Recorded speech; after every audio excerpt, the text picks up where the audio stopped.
The savanna was quiet, that kind of silence that hums beneath the heat. A leopard named Sophie prowled through the tall grass, her belly brushing the ground, her breath steady.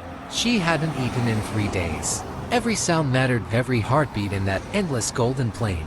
She saw movement, small shapes of gazelles, grazing far off. She lowered herself, muscles coiling, but before her paws even tensed for the leap, the ground began to tremble. A rumble, then another. The air thickened with dust. From behind the acacias, a herd of rhinos burst into view, not one, but many. Massive, ancient bodies cutting through the grass like armored waves. At their head, the largest bull, hippo, his horns streaked with dry mud, his eyes locked forward on her. Sophie froze. She didn't know what crime she'd committed, what old pain she had stepped into, but the message was clear: run. And she did. The air split open. Dust swallowed the horizon.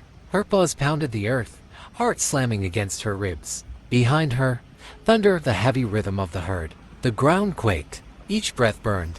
A photographer's lens, if one were there, would have caught more than motion. It would have seen fear and defiance tangled together. The leopard's sleek body pushing beyond instinct, driven not by the hunger that once guided her, but by something deeper, the wild ache to stay alive. The rhinos chased as if time owed them this rage. Their leader's memories blurred with the present, a spotted shadow years ago that had taken his calf. The past lived in his nostrils, in every breath of dust that carried the scent of predator.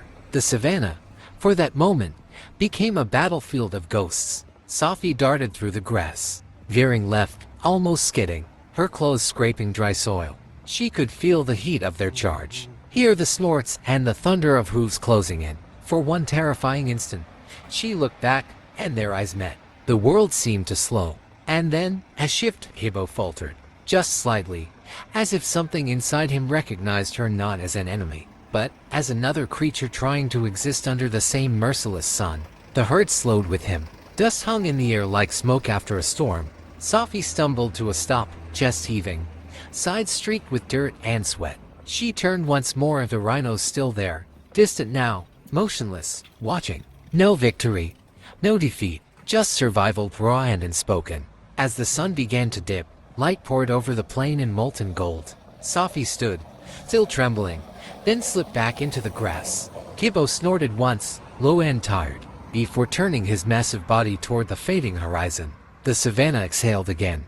The dust settled, and life, as it always did here, went on, a beautiful, brutal, and brief.